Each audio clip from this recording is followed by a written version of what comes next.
ना मस्ती करते हैं और गांव जाके बीमार पड़ जाते हैं। तो मैं सोच रही थी क्यों ना कुछ दिन बच्चों को आपके यहाँ छोड़ दूं। हाँ हाँ भाभी, ये भी कोई पूछने की बात है। आपके राजू और सोनिया मेरे नीलिमा और राजीव की ही तरह तो है। छोड़ दो, वैसे भी बच्चों का स्कूल मेरे घर के बगल में ही है, स्कूल के लिए भी टेंशन नहीं रहेगा। हाँ दीदी, कल आपके भैया और मैं भी वही बात कर रहे थे कि 1 महीने के लिए गाँव जाना है। अब बच्चों को कहाँ छोड़ा जाए। फिर याद आया कि बुआ से ज्यादा तो कोई बच्ची को प्यार भी नहीं कर सकता। सही कह रही हो, मेरा घर इतना बड़ा है कि बच्चे खेलते ही रहेंगे। आप टेंशन मत लो, मैं संभाल लूंगी। लो, आपके भैया बात करना चाहते हैं। माफ करना दीदी, मैं ऐसे बच्चों को महीने भर के लिए छोड़कर जा रहा हूँ। तुम्हें तो पता है, माँ गांव से आने से रही और माँ की तबीयत कुछ ठीक नहीं है। बच्चों को लेके जाऊंगा तो पढ़ाई बर्बाद होगी। अगले महीने एग्जाम है और ऊपर से वहां की तबीयत खराब हो जाती है। भाई टेंशन मत ले तू, मैं हूँ ना, मैं देख लूंगी। तुम दोनों आराम से जाओ, माँ की केयर करो। थैंक यू दीदी। जिसके बाद फोन कट हो जाता है और टीना और शुभम गांव जाने के लिए तैयारी करने लगते हैं। शाम का समय था। टीना ने बच्चों को अपने पास बुलाया। दोनों बच्चे टीवी देख रहे थे और खिलखिला रहे थे। राजू बेटा, सोनिया गुड़िया, जरा इधर आओ। मम्मी को तुम दोनों से जरूरी बात करनी है और वादा करो घबराना मत। क्या हुआ मम्मी, आप इतनी सीरियस क्यों हो? कहीं हमसे कोई गलती तो नहीं हो गई? मम्मी, आप रो तो नहीं रही है ना? पापा से लड़ाई हुई क्या? अरे पगलो, ऐसी कोई बात नहीं है। सुनो, मम्मी और पापा को कुछ दिनों के लिए गांव जाना पड़ेगा। दादी की तबीयत ठीक नहीं है, वहाँ रहकर उनका ध्यान रखना जरूरी है। तो हम भी चलेंगे ना मम्मी, हम भी दादी का ख्याल रखेंगे। बेटा, इस बार तुम दोनों नहीं चलोगे। अगले महीने तुम्हारे एग्जाम है। गांव में पढ़ाई ठीक से नहीं हो पाएगी और हर बार तुम दोनों वहाँ जाकर बीमार पड़ जाते हो। इसलिए हमने सोचा है कि तुम दोनों कुछ दिनों के लिए बुआ के घर रहोगे। क्या सच में? बुआ के घर? वो बड़े वाले घर में? अरे वाह, बुआ का घर तो बहुत बड़ा है और उनकी कार भी तो कितनी बड़ी है। हम तो रोज घूमने जाएंगे। और मैं नीलिमा दीदी के साथ उनके कमरे में सोऊंगी। उनके पास कितने सुंदर कपड़े हैं। और राजीव भैया के साथ वीडियो गेम खेलूंगा। मम्मी, बहुत मजा आएगा ना? बुआ तो अमीर है, उनके घर में तो सब कुछ है। हाँ बेटा, घर बड़ा है, सब सुविधाएं हैं, लेकिन याद रखना शरारत नहीं करनी। जो बुआ कहे वही मानना। मम्मी, आप बिल्कुल भी टेंशन ना लो, हम अच्छे बच्चे बनकर रहेंगे और हम रोज आपको फोन करेंगे। अगले दिन सुबह टीना दोनों बच्चों को अच्छे से तैयार करती है। सोनिया के बालों में रिबन बांधती है। राजू को साफ सुथरी टी शर्ट पहनाती है। शुभम कार निकालते हैं और सब गीता के घर पहुंचते हैं। गीता का बड़ा सा बंगला देखकर दोनों बच्चों की खुशी और बढ़ जाती है। सोनिया देख, कितना बड़ा गेट है और गार्डन भी कितना बड़ा। यहाँ तो हम साइकिल भी चला सकते हैं। अरे आ गए तुम लोग, आओ आओ अंदर आओ। नमस्ते दीदी। नमस्ते भाभी। और बच्चों को देखो कितने बड़े हो गए। नमस्ते बुआ। नमस्ते बुआ। खुश रहो, चलो अंदर आओ। भाभी पहले अंदर आओ, पानी पियो, खाना खाकर जाना। नहीं दीदी, अब जाने दो, देर हो रही है। गांव पहुंचते पहुंचते रात हो जाएगी। बस बच्चों को देख लेना। दीदी, बच्चों का ध्यान रखना, कोई परेशानी हो तो तुरंत फोन करना। अरे भाई बिल्कुल चिंता मत करो, मैं हूँ ना। अच्छे से रहना, मम्मी पापा जल्दी आएंगे। आप टेंशन मत लो मम्मी। जल्दी आना। टीना और शुभम चले जाते हैं। गीता बच्चों को अंदर ले जाती है। चलो बच्चों, ये तुम्हारा कमरा है, यहाँ रहना। कितना बड़ा बेड और एसी भी है। गीता किचन में जाती है और फ्रिज खोलती है। अरे जूस तो बस थोड़ा सा ही बचा है, अगर इन्हें दे दूंगी तो राजीव और नीलिमा के लिए क्या बचेगा। रहने दो, पानी ही दे देती हूँ। गीता 2 गिलास में सादा पानी भरकर लाती है। लो बच्चों, पानी पी लो, रास्ते से आए हो, थक गए होगे। बुआ, जूस नहीं है? अभी खत्म हो गया बेटा, बाद में मंगा लेंगे, अभी पानी पी लो। ठीक है बुआ। कुछ देर बाद बच्चों को भूख लगती है। बुआ, भूख लग रही है, कुछ खाने को मिलेगा? अभी खाना बन रहा है बेटा, सब साथ में खाएंगे, बस थोड़ा इंतजार करो। थोड़ी देर बाद सब डाइनिंग टेबल पर बैठते हैं। आज तरोई की सब्जी बनी है। मुझे तो बिल्कुल पसंद नहीं है। मुझे भी नहीं। लो बेटा, गरम गरम तरोई की सब्जी और रोटी। बुआ, कुछ और नहीं है क्या? मुझे ये सब्जी पसंद नहीं है। बेटा, घर में जो बना है वही खाना पड़ता है, यहाँ अलग अलग पसंद नहीं चलती। उसी समय गीता किचन में जाती है और राजीव के लिए सैंडविच बनाकर लाती है। मम्मी, मेरे लिए सैंडविच? हाँ बेटा, तुम्हें तो तरोई पसंद नहीं, ये लो तुम्हारा फेवरेट सैंडविच। राजू और सोनिया चुपचाप देखते रह जाते हैं। बुआ, हमें भी सैंडविच मिल सकता है? नहीं बेटा, सबके लिए अलग नहीं बना सकती, जो है वही खाओ, आदत डालो। ठीक है बुआ। दोनों बच्चे चुपचाप तरोई की सब्जी खाने लगते हैं। उनके चेहरे की खुशी अब थोड़ी फीकी पड़ चुकी थी। बड़ा घर, बड़ी कार, सब कुछ था, लेकिन मन में खालीपन भी था। मम्मी होती तो हमारे लिए कुछ और बना देती। हाँ, और पूछती भी कि क्या खाना है। दोनों चुपचाप बेमन से खाना खाते हैं। तरोई की सब्जी वाली रात के बाद राजू और सोनिया के मन में हल्की सी उदासी बसने लगी थी, लेकिन उन्होंने सोचा शायद शुरुआत में ऐसा होता है। उन्होंने तय किया कि अगर वे राजीव और नीलिमा के साथ खेलेंगे तो सब ठीक हो जाएगा। अगली सुबह, सोनिया चलो ना, राजीव भैया और नीलिमा दीदी के कमरे में चलते हैं, उनके साथ खेलेंगे तो मजा आएगा। हाँ, शायद वो हमें अपने गेम भी खेलने दे। दोनों धीरे से उनके कमरे की ओर जाते हैं। अंदर राजीव मोबाइल पर गेम खेल रहा होता है और नीलिमा फोन पर अपनी सहेली से बात कर रही होती है। भैया, हम भी आपके साथ गेम खेल सकते हैं? अभी नहीं, हम बिजी हैं। तभी, अरे राजू, सोनिया, कितनी बार कहा है राजीव और नीलिमा को डिस्टर्ब मत किया करो, वो बड़े हैं, उनकी पढ़ाई है, उनके अपने काम है। हम तो बस खेलना चाह रहे थे बुआ। अपने कमरे में जाओ, शरारत मत करो। राजू और सोनिया चुपचाप लौट आते हैं। कमरे में आकर दोनों खिड़की से बाहर देखते हैं। थोड़ी देर बाद वो देखते हैं कि राजीव और नीलिमा हंसते हुए बाहर निकल रही हैं। अरे ये तो पढ़ नहीं रहे। शायद दोस्तों के साथ घूमने जा रहे हैं। शाम को राजीव और नीलिमा अपने दोस्तों के साथ पार्क में खेलते दिखाई देते हैं, लेकिन राजू और सोनिया को बाहर जाने की इजाजत नहीं मिलती। अगली सुबह राजीव बेटा उठो, स्कूल का टाइम हो गया। मम्मी 5 मिनट और। नहीं, लेट हो जाओगे, चलो जल्दी तैयार हो जाओ। गीता अपने दोनों बच्चों को समय से उठाकर नाश्ता और टिफिन देती है। राजू और सोनिया का स्कूल 12:30 बजे था। गीता उन्हें उठाने नहीं आती। सोनिया उठो, बाहर कितनी रोशनी है। कितने बज गए हैं? अरे 12 बज गए। स्कूल 12:30 का है, जल्दी करो। दोनों बच्चे हड़बड़ाहट में तैयार होने लगते हैं। बाल ठीक से नहीं बने, जूते सही से नहीं पहने, जैसे तैसे नीचे आते हैं। बुआ हमें स्कूल जाना है। ओह, मैं तो भूल ही गई कि तुम्हारा स्कूल दोपहर में है। बुआ टिफिन? सॉरी बेटा, आज टिफिन नहीं बना पाई, शाम में आकर खा लेना। ठीक है बुआ। दोनों बिना टिफिन के स्कूल जाते हैं। लंच ब्रेक में जब सब बच्चे अपना टिफिन खोलते हैं तो राजू और सोनिया चुपचाप बैठ जाते हैं। भैया मुझे भूख लग रही है। पानी पी लो, शाम को घर जाकर खा लेंगे। एक दिन गीता ने कहा कि सब लोग डी मार्ट जाएंगे। बच्चों चलो, आज डी मार्ट चलते हैं, घर का सामान लेना है। मम्मी मैं अपने लिए चॉकलेट लूंगा। और मैं कुरकुरे। बुआ हम भी चलेंगे ना? हाँ हाँ, सब चलेंगे। सब कार में बैठते हैं, डी मार्ट पहुंचते हैं। राजू, सोनिया, तुम दोनों कार में ही बैठे रहो। क्यों बुआ? तुम छोटे बच्चे हो, अंदर बहुत भीड़ होती है, खो जाओगे। हम जल्दी आते हैं। पर बुआ जो कहा है वही करो। राजू और सोनिया कार में अकेले बैठे रहते हैं। अंदर गीता अपने बच्चों के साथ खरीदारी करती है। मम्मी ये बड़ी वाली चॉकलेट भी ले लेते हैं। और ये 2 पैकेट कुरकुरे भी ले लो बेटा, जो चाहिए ले लो। बाहर कार में भैया हमें भी चॉकलेट मिलेगी क्या? शायद नहीं। कुछ देर बाद गीता और उसके बच्चे ढेर सारे बैग लेकर आते हैं। कार में बैठते हैं। बुआ हमारे लिए कुछ लाए? नहीं बेटा, तुम तो अंदर आए ही नहीं, और वैसे भी ज्यादा जंक फूड अच्छा नहीं होता। घर पहुंचकर राजीव और नीलिमा अपने कमरे में जाकर चॉकलेट और कुरकुरे खाते हैं। राजू और सोनिया दरवाजे से देखते रह जाते हैं। भैया मम्मी के साथ चलते तो अच्छा होता। हाँ बुआ का घर बड़ा है, लेकिन यहाँ हमारा कोई नहीं। डीमार्ट वाली घटना के बाद राजू और सोनिया धीरे धीरे समझने लगते हैं कि बुआ का घर बड़ा जरूर है, लेकिन उनके लिए वहाँ दिल छोटा पड़ जाता है। दिन बीतते गए, फर्क साफ दिखाई देने लगा। अगली सुबह 1 लीटर दूध काफी है। राजीव और नीलिमा के लिए एक गिलास भर दूंगी, बाकी थोड़ा चाय में चला जाएगा। इन दोनों को तो चाय ही दे दूंगी। गीता तो बड़े गिलास में दूध डालती है और ट्रे में लेकर अपने बच्चों के कमरे में जाती है। राजीव बेटा उठो, ये लो गरम गरम दूध, पी लो, ताकत आएगी। मम्मी आज थोड़ा कम चीनी डालना था। अच्छा ठीक है, अगली बार ध्यान रखूंगी। अभी मेरे लिए थोड़ा हल्का करना था। तुम तो बहुत नकचड़ी हो, चलो पी लो। नीचे किचन में राजू और सोनिया बैठे होते हैं। लो तुम दोनों चाय पी लो। बुआ हमें भी दूध मिलेगा? दूध खत्म हो गया बेटा, तुम लोग बड़े हो गए हो, चाय पी सकते हो। मम्मी तो हमें रोज दूध देती थी। मम्मी नहीं हूँ मैं, जो दिया है चुपचाप पी लो। बुआ हमें चाय पसंद नहीं। ज्यादा नखरे मत करो, चुपचाप पी लो, नहीं तो कुछ भी नहीं मिलेगा। दोनों बच्चे मजबूरी में चाय पीते हैं। आंखों में हल्की नमी आ जाती है। शाम को टीवी का रिमोट लेकर झगड़ा हो जाता है। भैया हमें कार्टून देखना है। अरे हटो यहाँ से, हम मैच देख रहे हैं। थोड़ी देर हमें दे दो ना। कहा ना हटो। गीता वहाँ आ जाती है।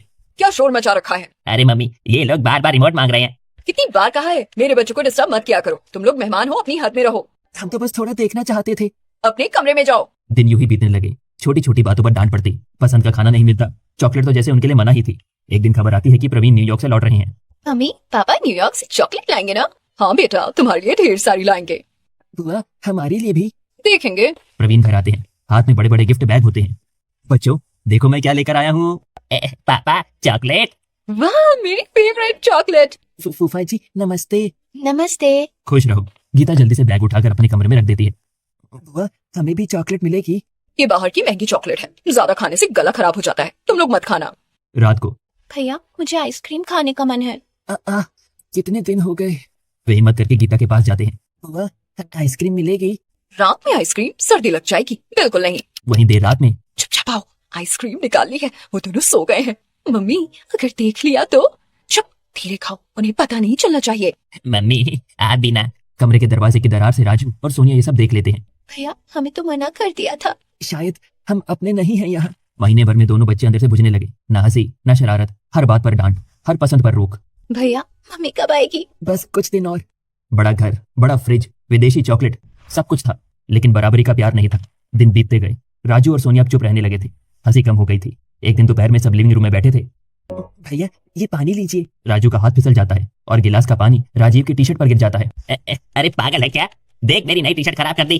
भैया गलती से गिर गया, मैंने जानबूझकर नहीं किया। तभी क्या किया तुमने राजू? बुआ गलती से। तुम्हें कुछ आता भी है या नहीं? हमेशा परेशानी खड़ी कर देते हो। राजू के गाल पर लाल निशान उभर आता है। सोनिया घबरा जाती है।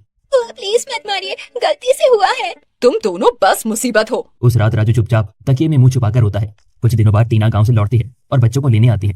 राजू, सोनिया, मेरे बच्चों। मम्मी। मम्मी, ये गाल पर निशान कैसा है राजू?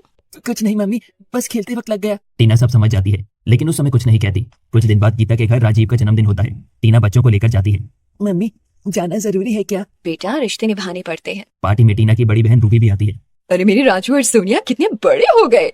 नमस्ते मौसी। नमस्ते मौसी। तुम दोनों इतनी चुप क्यों हो? ऐसे ही मौसी। इसके बाद सभी एक दूसरे को इंट्रोड्यूस करके पार्टी में मग्न हो जाते हैं। राजीव का बर्थडे अच्छे से सेलिब्रेट करते हैं और गीता पार्टी में भी दोनों बच्चों पर कुछ खास ध्यान नहीं देती है। पार्टी खत्म होने के बाद टीना, 2 दिन के लिए बच्चों को मेरे साथ भेज दो ना, बहुत दिनों से हमारे घर नहीं आए हैं। मौसी तो गरीब है, वहाँ क्या मिलेगा? वहाँ शायद टीवी भी छोटा होगा। बस 2 दिन, मेरा मन है। ठीक है दीदी, ले जाइए। रूबी ऑटो करके बच्चों को अपने घर ले जाती है। रास्ते में बच्चे चुप बैठे होते हैं। पता नहीं वहाँ कैसा होगा। देखते हैं, मुझे भी कुछ सही नहीं लग रहा है। घर पहुंचते ही रूबी बच्चों को बाहर खड़ा कर देती है। मौसी अंदर क्यों नहीं ले जा रही? 1 मिनट रुकना। रूबी एक लोटा पानी और आरती की थाली लेकर आती है। चिराग भी साथ में खड़े होते हैं। बेटा, पहले आपके पैर धोऊंगी। हमारे? हाँ, बच्चे भगवान का रूप होते हैं। आप हमारे लिए भगवान समान हो, इसीलिए आरती उतार रही हूँ। हमारे घर में मेहमान भगवान होते हैं। रूबी दोनों के पैर धोती है और आरती उतारती है। बच्चों की आंखें नम हो जाती हैं। मौसी, हमने तो कभी ऐसा नहीं देखा। यहाँ तुम्हें सिर्फ प्यार मिलेगा बेटा। तुरंत रूबी बाहर किराने की दुकान पर जाती है। भैया, जल्दी से नमकीन और बिस्कुट दे दो। पास वाले ठेले से गन्ने का रस भी ले आती है। लो बच्चों, पहले ये गन्ने का जूस पी लो, रास्ते से आए हो। मसी, अभी तो हम आए हैं, आपने इतना सब ले भी लिया? यहाँ आए 5 मिनट भी नहीं हुए। बच्चों के लिए सब कुछ कम है। बच्चे एक दूसरे को देखते हैं। बड़े घर में जो नहीं मिला वो यहाँ छोटे घर में मिल रहा था। सबका अपनापन। गन्ने का जूस और नमकीन बिस्कुट सामने रखे थे। राजू और सोनिया पहले तो संकोच में बैठे रहे, फिर रूबी की आंखों में सच्चा अपनापन देखकर मुस्कुरा उठे। मौसी, ये जूस तो बहुत मीठा है। और ठंडा भी। रास्ते की थकान बिल्कुल खत्म हो गई। अरे बिस्कुट भी कितने कुरकुरे हैं। बुआ के यहाँ तो हमें कभी ऐसे बैठकर नहीं खिलाया गया। अरे पगलो, मेरे घर आए हो तो भूखे थोड़ी रहोगे। यहाँ जो भी है सब तुम्हारा है। थोड़ी देर बाद रूबी किचन की ओर बढ़ती है। अच्छा, अब बताओ रात के खाने में क्या खाओगे? जो मन करेगा वही बनेगा। अरे भाई, घर में भिंडी रखी है, बना दो जल्दी से, सब खा लेंगे। नहीं जी, आज बच्चों के मन का बनेगा। रोज रोज भिंडी थोड़ी खिलाऊंगी। मौसी, जो भी बना दो, हम सब कुछ खा लेंगे। नहीं बेटा, यहाँ कुछ भी नहीं चलेगा, यहाँ मन का चलेगा। इतने दिनों बाद आए हो, आज तुम्हारी पसंद का बनेगा। मौसी, हमें ब्रेड पकौड़ा बहुत पसंद है और वड़ा पाव भी। बस हो गया थे, अभी आती हूँ बाजार से। रूबी जल्दी से दुपट्टा ओढ़कर बाहर जाती है। 5-10 मिनट में ताजी ब्रेड और पाव लेकर घर लौटती है। मम्मी, आज क्या खास बात है? इतनी जल्दी जल्दी बाजार क्यों गई? और ये ब्रेड पाव, आज तो कोई त्योहार भी नहीं है। आज मेरे घर अतिथि आए हैं, उनके लिए स्पेशल खाना बनेगा। अरे भाई, आज राजू और सोनिया आए हैं ना, इसलिए हमारी बीवी इतनी फुर्ती में है, वरना हमारे लिए तो भिंडी और दाल से ही काम चल जाता है। आप भी ना बच्चों के सामने मजाक करते रहते हो। थोड़ी देर में किचन से तले हुए ब्रेड पकौड़े की खुशबू आने लगती है। गरम गरम बड़ा पाव प्लेट में सजते हैं। लो बच्चों, गरम गरम है, संभल कर खाना। मौसी, इतना सब हमारे लिए? और ये हरी चटनी भी बनाई है। अपने हाथों से बनाइए, देखो पसंद आती है या नहीं। उस रात रूबी राजू और सोनिया को अपने पास ही सुलाती है। इधर आओ, मेरे पास सो जाओ। नए घर में डर तो नहीं लगेगा ना? नहीं मौसी, यहाँ तो बहुत अच्छा लग रहा है। मौसी, आप हमारे साथ ही सोओगी ना? हाँ बेटा, जब तक रहोगे मेरे पास ही सोओगे। अगले दिन सुबह चिराग जी, आज से आधा लीटर ज्यादा दूध लाना पड़ेगा। अरे रोज तो आधा लीटर ही आता था। आपको मेहमान भी तो है, बच्चों को दूध पूरा मिलेगा। रूबी 2 बड़े गिलास में दूध भरकर लाती है। लो राजू, लो सोनिया, गरम गरम दूध पी लो। मौसी, हम चाय से काम चला लेंगे, दूध मत देना, आपके घर खर्च बढ़ जाएगा। चुप, बच्चों के लिए दूध अच्छा होता है, चाय नहीं। यहाँ कोई खर्च नहीं बढ़ता, प्यार बढ़ता है। मौसी, बुआ के यहाँ तो हमें चाय मिलती थी। अरे, छोटे बच्चों को चाय नहीं बेटा, यहाँ तुम बस दूध पियोगे। एक दिन रूबी सब्जी बना रही होती है। अरे, मसाला खत्म हो गया, चलो बाजार से ले आती हूँ। मौसी, हम भी चलें? हाँ क्यों नहीं, चलो साथ चलते हैं। किराने की दुकान पर भैया मसाला देना, और हाँ 2 पैकेट कुरकुरे और कुछ चॉकलेट भी दे देना। मौसी, हमारे लिए? हाँ, और किसके लिए? मेरे भगवान आए ना। मौसी, आपने तो अभी कल ही इतना खिलाया था। बच्चों की खुशी रोज की होनी चाहिए, त्योहार की तरह नहीं। एक रात भैया, आइसक्रीम खाने का मन कर रहा है। मौसी से बोले, मौसी। मौसी, क्या हुआ बेटा? मौसी, आइसक्रीम खाने का मन है, मना करोगी तो कोई बात नहीं। अरे, इसमें मना कैसी, चलो अभी चलते हैं। रात के 10 बजे आइसक्रीम? बच्चों का मन है, आज ठंड नहीं लगेगी। सब साथ में आइसक्रीम पार्लर जाते हैं। राजू और सोनिया खुशी से फ्लेवर चुनते हैं। मौसी, ये वाली स्ट्रॉबेरी बहुत अच्छी है। और मुझे चॉकलेट फ्लेवर। बस यही तो चाहिए, तुम्हारी हंसी। रूबी के छोटे से घर में अब रौनक बढ़ गई थी। राजू और सोनिया पहले जैसे उदास नहीं रहते थे। उनके चेहरे पर फिर से वही बचपन वाली चमक लौट आई थी। राजू, चलो आज कैरम खेलते हैं, देखते हैं कौन जीतता है। हाँ दीदी, लेकिन अगर मैं जीत गया तो मुझे 2 चॉकलेट चाहिए।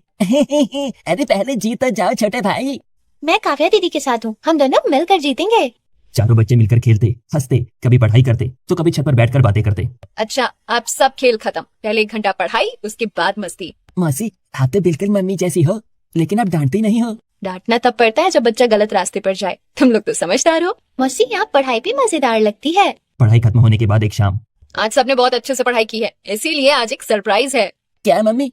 आज पिज्जा आएगा। सच में? सच में? मौसी आपने सच में पिज्जा मंगवाया? हाँ, बच्चों की मेहनत का इनाम मिलना चाहिए। पिज्जा आता है, छोटा सा घर, लेकिन सब एक साथ बैठकर खाते हैं, हंसी मस्ती और अपनापन के साथ। बच्चे आज पिज्जा खाकर बहुत खुश थे। उसी दौरान बातों बातों में पता चलता है कि सोनिया का जन्मदिन नजदीक है। अरे मम्मी, सोनिया का बर्थडे तो अगले हफ्ते है ना? हाँ, लेकिन मम्मी पापा के साथ ही मनाऊंगी। क्यों, यहाँ नहीं मनाएंगे क्या? मौसी इतना खर्च मत करना। रात को रूबी और चिराग बात कर रहे होते हैं। सुनो, मैं सोच रही हूँ सोनिया का जन्मदिन यही मनाए। थोड़ा सा केक, थोड़ी सी सजावट, बच्ची खुश हो जाएगी। रूबी, हमारे पास ज्यादा पैसे नहीं है, सोच समझ कर खर्च करो। अगर सब अभी खर्च हो गया तो महीने का घर कैसे चलेगा?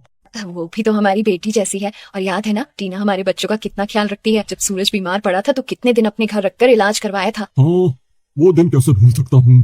तो बस ये हमारा फर्ज है। ठीक है, जैसा तुम्हें सही लगे। हमारी बेटी का बर्थडे है। घर में रंगीन कागज की सजावट, गुब्बारे, काव्य और सूरज खुद मिलकर सजावट करते हैं। मौसी ये सब हमारे लिए? हाँ, अरे हमारे घर में पहली बार डबल लेयर केक आ रहा है। Double layer? पड़ोस के लोग भी आते हैं। टीना और शुभम भी पहुंचते हैं। दीदी, हम तो 2 दिन के लिए भेजे थे, 2 हफ्ते हो गए। बहुत परेशान करते होंगे ना ये दोनों? अरे नहीं, इतने भी शैतान नहीं है, घर में रौनक रहती है। दीदी आपने बहुत संभाला है। केक आता है, डबल लेयर, क्रीम से सजा हुआ। थोड़ी देर में सोनिया केक कट करती है और सभी उसे हैप्पी बर्थडे विश करते हैं। Happy birthday Sonia. Happy birthday baby. मौसी ये सब मेरे लिए? हाँ बेटा, सब तुम्हारे लिए। आज मेरी प्रिंसेस का बर्थडे है ना। इसके बाद सभी खुशी से बर्थडे पार्टी एंजॉय करते हैं, जहाँ मौसी ने खाना भी अच्छा बना रखा था। पूरी सब्जी, छोले भटूरे, दाल चावल और मीठा। सभी को पार्टी का खाना खाकर मजा आ जाता है। पार्टी के बाद टीना बच्चों को ले जाने लगती है। मौसी हम फिर आएंगे ना? जब मन करे तब आ जाना। रूबी दोनों बच्चों को 500 रुपए और एक एक जोड़ी कपड़े देती है। ये कुछ खास नहीं, बस मेरी तरफ से छोटी सी विदाई है। मौसी आपने हमें सबसे बड़ा गिफ्ट दिया है, प्यार। बड़ा घर नहीं, बड़ा दिल होना चाहिए, ये हमने आपसे सीखा। दीदी, आपने साबित कर दिया, अमीरी पैसे से नहीं दिल से होती है। बच्चे खुशी खुशी घर लौटते हैं। उनके दिल में अब एक सीख थी, बड़ा घर, बड़ी कार और महंगे तोहफे जरूरी नहीं, जरूरी है तो सिर्फ सच्चा प्यार और अपनापन। 2 हफ्तों बाद जब राजू और सोनिया अपने घर लौटे तो घर का दरवाजा खुलते ही उन्हें एक जानी पहचानी आवाज सुनाई थी। अरे मेरे बच्चों, आ गए। दादी। दादी आप आ गई। हाँ बेटा, तुम लोगों को देखने का मन था। बताओ मौसी के घर कैसा लगा? दादी मौसी तो बहुत मस्त है। हाँ दादी, मौसी ने तो हमें भगवान का रूप कहा, हमारे पैर धोए, आरती उतारी। सच? और बुआ, बुआ तो गंदी है दादी। इतना पैसा है उनके पास, बड़ा घर, बड़ी कार, लेकिन वो इंसान को इंसान नहीं समझती। दादी, बुआ के यहाँ हमें चाय मिलती थी, दूध नहीं, और चॉकलेट भी छुपा कर खाती थी। लेकिन मौसी, उनके पास कुछ भी नहीं है, फिर भी उन्होंने हमें इतना प्यार दिया। हमारे लिए पिज्जा मंगवाया, बर्थडे बनाया, डबल लेयर केक लाई। अच्छा, बहुत अच्छा, मेरे बच्चों को प्यार मिला। टीना वो दोनों बच्चों को कमरे में सुला देती है। बच्चे मुस्कुराते हुए सो जाते हैं। टीना बाहर आकर अपनी सास के सामने बैठती है। माँ, अभी आपको लगता है आपकी बेटी बहुत उदार है? क्या मतलब बहू? आपको याद है ना वो दिन जब आप फोन पर कह रही थी कि ज्यादा मायके के भरोसे मत उछला करो, ससुराल ही काम देगा, ननद देखो कितनी अच्छी है, और तुम हमेशा अपनी बहनों की तारीफ करती रहती हो। फोन पर बातचीत। बहू, ससुराल ही असली घर होता है, मायके के भरोसे ज्यादा मत रहा करो। मेरी बेटी गीता कितनी अच्छी है, कभी तुम्हें मना नहीं करती। माँ, आपकी बेटी एक दिन भी मेरे बच्चों को नहीं संभाल सकती। अच्छा, 1 महीने के लिए छोड़ कर आओ, देख लेते हैं। और अपनी बहन के यहाँ भी 2 दिन छोड़ देना, असलियत समझ आ जाएगी। माँ, आपने कहा था ना असलियत समझ आ जाएगी, आज बच्चों ने खुद सब बता दिया। माँ, गीता ऊपर से बहुत अच्छी बनती है, लेकिन दिल से नहीं है। बच्चों ने जो सहा वो हमने नहीं बताया, उन्होंने खुद बताया है। मुझे लगा था मेरी बेटी सबसे अच्छी है, मैं गलत थी। मैं कभी नहीं चाहती थी कि बात इतनी दूर जाए, लेकिन सच तो सामने आ ही गया। बहू, मुझसे गलती हो गई, मैंने तुम्हारी बातों पर भरोसा नहीं किया, हमेशा अपनी बेटी का पक्ष लिया, मुझे माफ कर दो। माँ, आप बड़ी हैं, माफी कैसी? बस अब सच समझ में आ गया, यही काफी है। माँ, रिश्ते खून से नहीं व्यवहार से मजबूत होते हैं। आज मैं मानती हूँ मेरे बच्चों की अमीर करोड़पति बुआ से अच्छी तो उनकी गरीब मौसी है। माँ जैसा ख्याल तो वही रखती है। माँ, अमीरी पैसे से नहीं दिल से होती है। हाँ बहू, आज ये बात मेरे दिल में बैठ गई। कमरे के अंदर राजू और सोनिया चैन से सो रहे थे। उनके चेहरे पर सुकून था। अब उन्हें पता था, बड़ा घर और पैसा नहीं, सच्चा प्यार ही असली दौलत है। घर में शांति थी, लेकिन इस शांति के पीछे एक बड़ी सीख छुपी थी। अमीर बहू के घर में सुविधा तो थी, लेकिन गरीब मौसी के घर में ममता थी। और आखिर में वही जीतती है जिसके दिल में सच्चा प्यार होता है। आज तो मैं भी मान गई, बच्चों की अमीर करोड़पति बुआ से अच्छी गरीब मौसी है, जो मेरे बच्चों को माँ की ममता देती है।